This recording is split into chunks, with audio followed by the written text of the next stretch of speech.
Patrick Findaro here, co-founder at Vetted Biz. Very excited to have on Rebecca Monet, who's the founder and chief scientist of Zorakle Profiles. They've really cemented themselves in the franchising arena for creating a way to match the best performing franchisees and what profile that is in a system to potential franchise candidates that are looking to enter in that system. So I'm definitely dumbing it down a lot more. And it's a kind of complicated process that Rebecca and her team simplifies. We're going to talk about how she entered into this industry, how Zorakle got its start, as well as how Zorakle provides a great service, not just for franchisees as well as franchisors, but also franchise brokers and other people in the franchise ecosystem. So Rebecca, thanks so much for joining today. I am so looking forward to this conversation, Patrick. How did you get in the space? You know, I think no one ends up in franchising on purpose. It's always kind of a roundabout story. But my story starts as many years ago. I was a therapist. And as a therapist, my entire practice was with business owners. And my goal was to figure out what it was within the gray matter, between the ears there, that was preventing these business owners from getting to the degree of success they want. So one day, one of my clients said to me, Rebecca, this is really working. I want to share it with more of my entrepreneurial friends. And he asked if I could come in and speak to other entrepreneurs. So one day I show up and there's 300 business owners, entrepreneurs of various degrees of success. And there I am on a stage for the first time in my life. And if anyone's done any public speaking, you know what that's like. But suffice it to say, I found my calling, which was to teach others and to help others find the right business and grow that business the way they wanted. And so ultimately, one day, after traveling all over the world teaching these kinds of things, I had to stop. I just had to stop because I had teenagers that needed my eyes on them a little bit closer. If you have teenagers, you know again what I'm talking about. And so I couldn't travel anymore. So I went to bed one night and I said, God, what's next? I have no idea what's next. I love what I'm doing. What do I do now? And I woke up with two words, business broker. And at that point, I had never heard that term ever. And so I grabbed the yellow pages that were on top of the refrigerator, because that's where you kept it in those days. This was pre-internet days. So I grabbed the yellow pages, opened them up, and there were 3 or 4 business brokers in the yellow pages in San Diego. I called every one of them, Patrick, and I said, my name is Rebecca Monet, and God told me to call you. I want to learn everything about business brokering. Will you teach me? I'll come in, I'll sweep the floors, I'll file whatever you want me to file. Don't need to pay me. I just want to learn. Anyway, so as you can imagine, they thought I was nuts, except for one individual. His name was Howie Bassick, and he was the beginning of franchise brokering. He invented franchise brokering, and he thought, free labor, come on, Rebecca, come on down. And I fell in love with the business model of franchising. So Howie taught me everything about franchising, and I brought the psychographics and the human behavior element. And so this was a business broker franchise system, if I understand correct. It was a franchise broker. He promoted himself as a business broker. And the difference, of course, is business brokers sell going concern, businesses that are already going, where franchise brokers show potential buyers of businesses opportunities where they buy a system, but then they open up their own locations in the city. So it was a whole new idea back then. So he was a franchise broker is what he was. And were you working, I guess, with his clients, basically assessing like what his clients want and like what their personality is and how that would match to franchisors, or like what was kind of the next step in that story? Yes, that's exactly what we started doing. I wanted to take a look at the psychographics of why certain people were attracted to certain concepts and why some of them did well and some of them didn't do well. So, yes, that's exactly what we ended up doing is looking at the individual potential franchisee to see what it is that would allow them to be successful and more importantly, what did fit have to do with that? Why did some people fit and do well and others didn't? So we wanted to add technology and science to something that Howie and others were kind of intuitively doing and directing someone to a franchise concept. Now we wanted to add some statistics and data and science that said, could we match people up in a way that guaranteed or provided clarity about will that individual ramp up well, will they perform well, will they retain well, will they be happy with that franchise concept? So we just wanted to add a little science to something that, others were doing just intuitively. Are there any like repeated personality traits that like no matter what the franchise brand is that you see among like the top performing franchisees? So I'm a real big believer that every franchise concept is unique. They have a unique culture, a unique value package. They're at unique stages of growth. They have unique management styles and structures that they operate by. So there isn't a cookie cutter, this individual can do any kind of business. But there are some common things, to your point, Patrick. And one of them is one that there's getting a lot of press right now is this thing called grit, right? It's tenacity, it's commitment, it's optimism, it's adaptability, it's the staying focused, going through whatever you need to go through to get to a particular outcome. The other big marker that we see is initiative, right? Initiative, are you willing to make that phone call, go to that networking meeting, send out that email? It's that initiative that seems to be consistent across the board, no matter what franchise company you get to. You have to have those types of attributes. But those attributes are not really personality traits. Those are character traits. So you can have almost any personality and have grit, right? What's the process of taking the assessment and like what is like the final measure, final report that then is presented to that franchise candidate or to the franchise broker, advisor, whoever's helping? Yeah, and as you pointed out, there really is 3 different reports. One of the reports goes directly to the prospective franchisee, and then another goes if they're working with a broker. There's another report that goes to the broker that's similar with a few additional things that helps that broker line someone up to the right business. And then there's a third report if they're working directly with a franchisor that compares them to the high performers within that franchise organization, so that franchisor could see if this individual is wired to be a franchisee within ABC business and where there might be some gaps.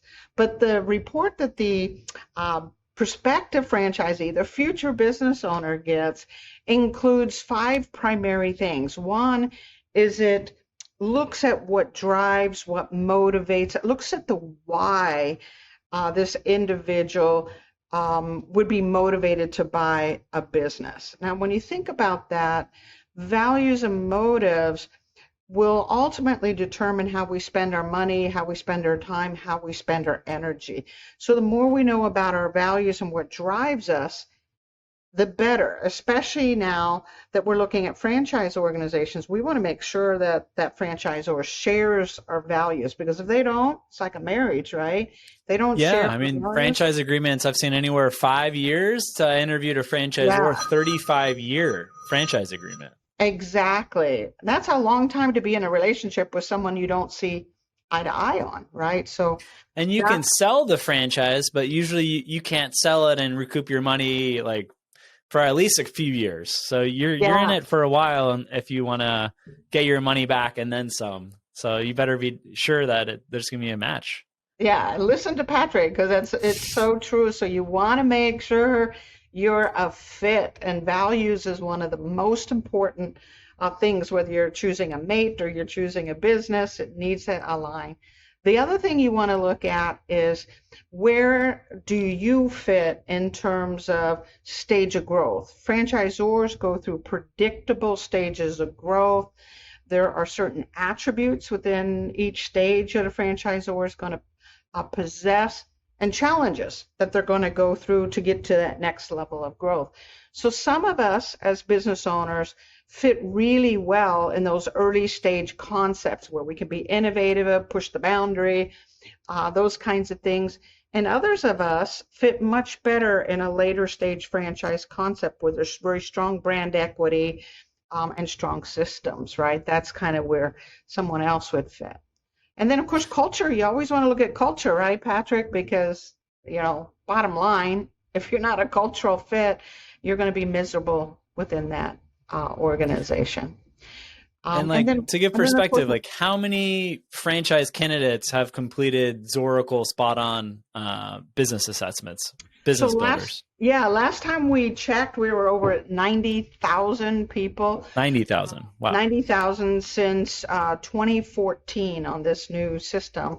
And prior to that, probably on the system prior, probably about the same. So close to 200,000 people have been through some of these assessments. What are you doing with all that data beyond, is it just your core business, or is it a way to monetize that 90,000 plus people that filled it out, and then the data points, there's at least 40 data points on all those assessments? So obviously our financial model is we provide a license to franchise brokers, resellers, as well as franchisors that use the tool to facilitate that right fit.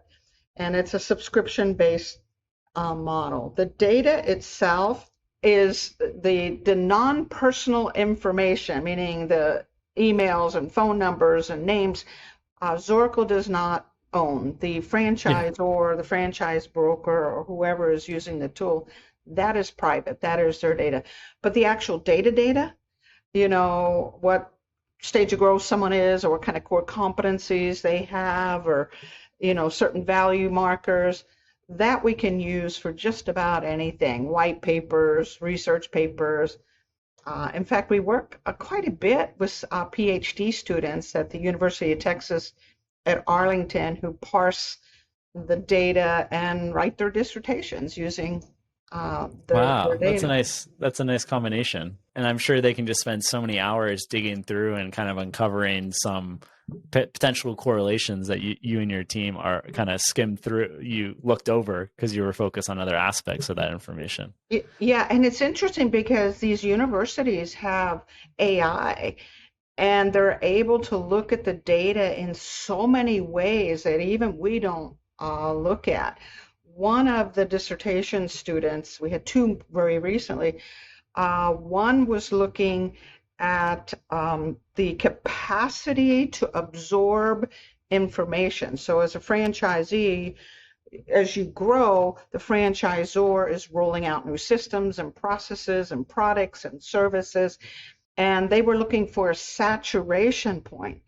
And when a franchisee is overwhelmed and they cannot absorb one more thing, and what financially that might do. So it was an interesting research that will help our franchisors know precisely when to bring in that new piece of technology or that new marketing so the franchisee could use it to its full capacity.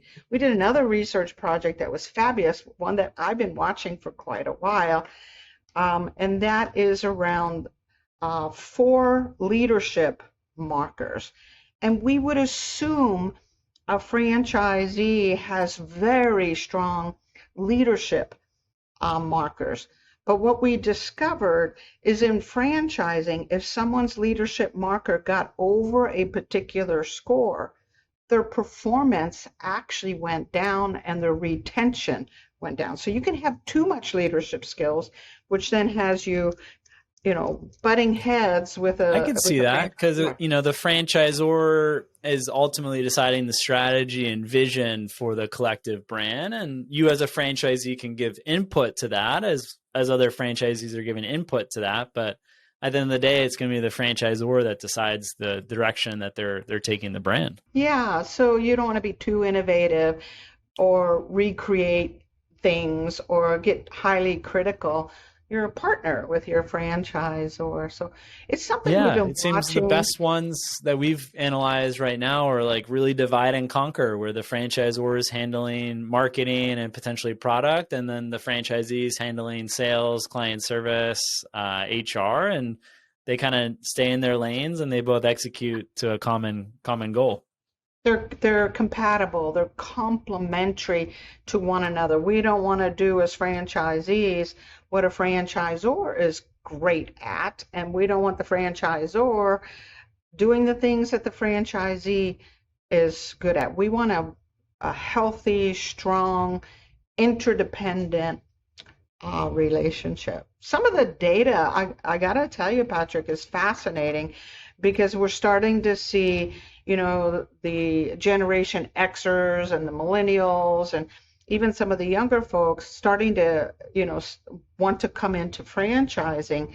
And we see some generational trends from a psychographic perspective, such as optimism and initiative and confidence, and some other markers that are shifting, social awareness. All of those kinds of things are beginning to shift, which is going to cause a franchisor to have to adapt to these new and different types of individuals to make sure they can support them and build a business. Adapt, or they'll go to the brands that are changing and are the ones that are adapting their cultures to get that type of franchise candidate. Yeah. I can see super clearly, all the value and on the franchisee side and really assessing them. Hey, before you jump in and start talking to franchisors and really exploring going into business for yourself, potentially with a franchise, you got to first understand your character traits, personality, et cetera. How do you go about the franchisor side? So I understand you have hundreds of franchisor clients. How are you able to get the information like on their top performers so you can kind of make that match of potential franchisees coming in match with like the high performers and looking how the SpotOn assessment matches up? So we call that a SpotOn blueprint. And the goal is to be able to define, to quantify how the A players are different than the B and C players, and also how they are similar. So a franchisor asks us to do a research project on their current franchisees. So first step is we get together with the leadership team at that franchise organization and we pull out certain standards and benchmarks of what they believe and what markers they're currently using that suggests this is someone that's a high performer. So that could be revenue, it could be year-over-year growth, it could be average ticket sales or average value of a customer, or it could be this, they pay their royalties. There's a lot of different markers that they'll use that sets the foundation for our research. And then we provide to all of their franchisees an assessment that they take. It's a 15-minute assessment that has 7 statistically validated sciences built into it. And once we have all that data, the franchisor separates those franchisees into those 3 categories: high fit, high performing, maybe a good fit, category B, but not performing as well as they should or could. And then category C, those folks that for one reason or other are not comfortable and aren't performing the way that and they the would fit, like. how is the fit determined? Is it like based on the executive team or the owners of the franchise system taking the assessment themselves? So the fit is determined based on a 90-minute call that we have with the franchisor. Okay. Where we pull out of them 13 questions that Yes. quantify that. Understood. And some of those qualifications are financial qualifications. Some of them are core competencies, some of them engagement, but there's several different criteria that they will use. Usually it's always at least a financial criteria. It's also us asking many questions about their culture, their stage of growth, so we can quantify and delineate that. So it's comes from corporate, as you pointed out. And then once we have the data from the franchisees, then corporate, that same team that came together initially, will separate those folks based on that initial standards that were set. And as you can imagine, sometimes someone who's in operations is going to look at things a little different than a franchise development person or a trainer or the CEO, right? So they have to pull their heads together and decide what those standards are. I'm sure sometimes it's like an awakening moment where they're like, okay, you know, what's redefine what our culture is and like what we stand behind, and then let's make sure that matches up with current franchisees so we can then prospect and have our franchise development team go after new franchisees that kind of match up. I agree. That's a really good point. In fact, we just did a standards and benchmark call with a very large franchisor yesterday, who the original founder, concept originator, just stepped out. Investors came in. So we got now different kind of leadership, different kinds of initiatives and goals. And that culture is beginning to shift and change from what it was in the earlier days. And so we're looking at now the current franchisees. Are they going to be able to adapt? And what is the culture now? How can we define it so our incoming franchisees fit? Never mind the franchisor now moved from what we call a stage 2 business to a stage 3. It's going to be a different business now that we have private equity in there, and we have some new management in there and a whole shift in terms of the direction. So the franchisees coming in there is going to be a different franchisee than those original franchisees. So is it almost like tech consumers and tech companies where you have like the early adopters that are joining the emerging franchise concepts, and then you have those that are late comers that want something that's like as guaranteed as possible to sustain themselves, but and make money, but it's not going to be something that they can just like grow and really scale up. And there's probably not that much territory left. Yes, that's what we would call a stage 3 or stage 4 company, and there is more limited territory at that point. But the systems are highly developed, and training and support. And the brand, everyone knows it. Probably at that point, it's a household brand, and they dominate their industry. So there's huge value to that. Absolutely. So it's great benefit. But that franchisee, to your point, is different because they don't need as much leadership skills. They don't need as much marketing skills that those early franchisees, or even sales skills that those early franchisees, first to market franchisees needed. These were more risk takers, folks that were trendsetters that really enjoyed stepping out and doing that, where these folks are much more managers and operational folks and folks that hire well, and oftentimes even more like technicians. They're executing. They're the deliverable rather than, kind of that wild, crazy, early stage entrepreneurial type of franchisee. Yeah, I imagine it's like, just such a different profile, and the franchisor and probably the executive management team really needs to get aligned with the developers and make sure that there are safeguards in place, because you could have an agency issue or misaligned incentives where the head of development wants to be bringing everyone in, but that's just because of his compensation structure or her compensation structure. But it's really got to be the right fit for then the head of operations, the president, and everyone down to serve and work with that franchisee. Absolutely, which is why that original standards call is so important. We want everybody on the same page, agreeing these are the standards, this is what we want. And now we're going to look at the psychographic attributes that leads to that type of individual.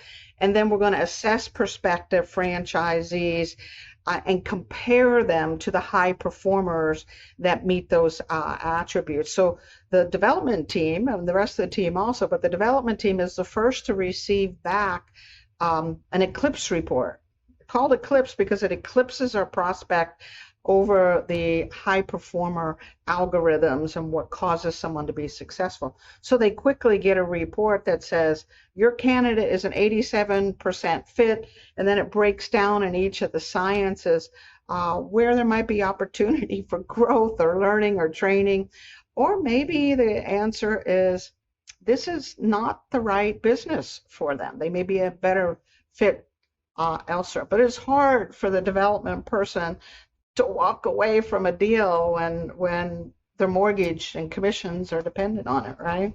Yeah, and that draws a bigger question. You know, I know between our organizations earlier this year, we moved everyone off commissions, and there's no commissions if you're doing sales or anything related to sales. It's a fixed salary, and based on the company metrics that aren't based on what they're doing individually, they get additional compensation. And some took it really hard.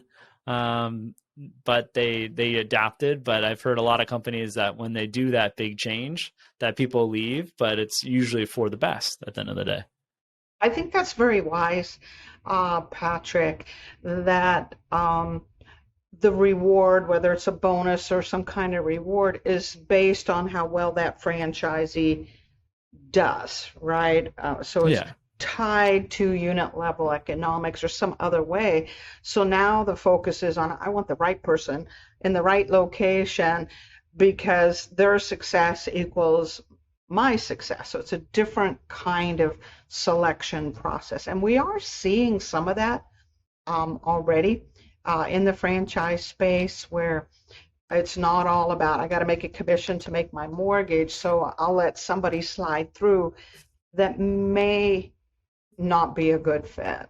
Well, I can understand like selling a technology good that someone can get out of the subscription in 6 months, 12 months. And, you know, that salesperson's getting paid a nice commission for selling that license for a 6 month, 12-month period. And then the client can cancel, and that's fine. But to compensate someone for, you know, short-term performance where the contract's for 5 to 35 years, you know, I think that's a bigger issue probably that should be addressed throughout the franchising another industry. Paradigm we want to change, right?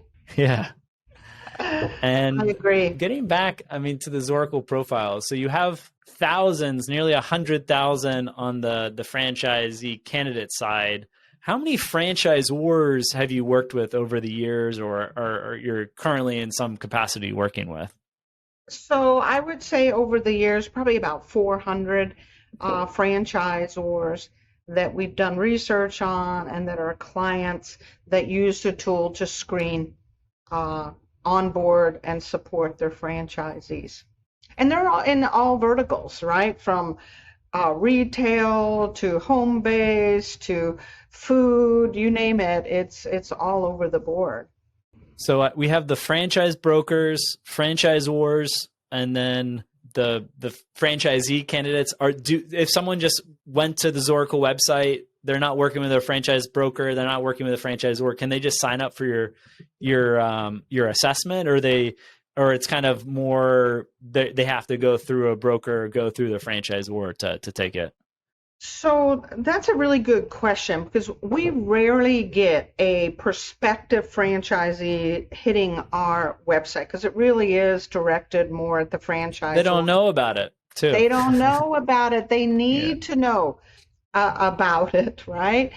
So we are working with allowing that to happen.